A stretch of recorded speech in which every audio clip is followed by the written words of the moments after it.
Friends, இன்றைக்கி சூப்பரான மாங்காய் பச்சடி எப்படி செய்யலான்னு பார்க்கலாம். மாங்காயை இந்த மாதிரி தோல் எல்லாம் சீவி எடுத்து வச்சுக்கலாம். தோல் சீவி மாங்காய் பச்சடி செய்யும்போது சீக்கிரமாக வெந்து வந்துடும். டேஸ்ட்டு ரொம்ப சூப்பராக இருக்கும்.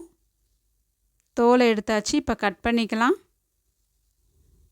உங்களுக்கு விருப்பமான சைஸில் நீங்கள் கட் பண்ணிக்கோங்க. நான் இன்றைக்கி இந்த மாதிரி க்யூப் சைஸில் நான் கட் பண்ணி எடுத்து வச்சுருக்கேன்.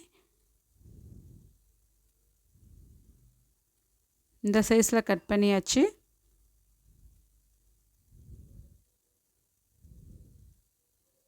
கட் பண்ணி வச்ச மாங்காய் எல்லாத்தையும் இப்போ வேக வச்சுக்கலாம். அடுப்பு ஆன் பண்ணி வாணலி அடுப்பில் வச்சுக்கலாம்.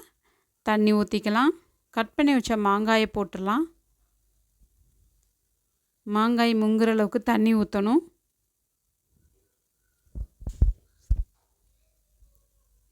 இது கூடவே ஒரு ஸ்பூன் மஞ்சள் தூள்,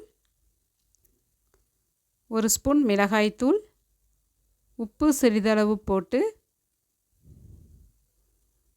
நல்லா கலந்து விட்டுறலாம்.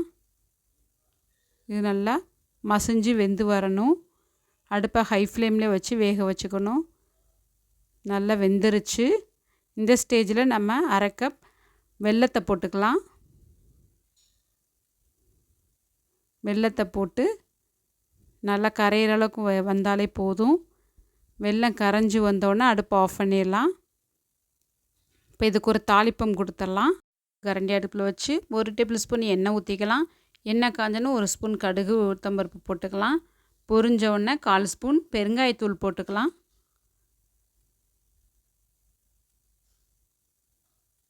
சிறிதளவு கருவேப்பிலை போட்டுக்கலாம். கருவேப்பிலை பொரிஞ்சோடனே அடுப்பை ஆஃப் பண்ணிடலாம். இதில் ஊற்றிடலாம். ஊற்றி நல்லா கிளறி விட்டுறலாம். அவ்வளோதான், சுவையான சூப்பரான மாங்காய் பச்சடி ரெடி. இந்த சம்மருக்கு நீங்கள் செஞ்சு பாருங்கள். சாம்பார் சாதம், தயிர் சாதத்துக்கு ரொம்பவே சூப்பராக இருக்கும். இந்த வீடியோ பிடிச்சிருந்தா லைக் பண்ணுங்கள், ஷேர் பண்ணுங்கள், சப்ஸ்கிரைப் பண்ணுங்கள். தேங்க்ஸ் ஃபார் வாட்சிங்.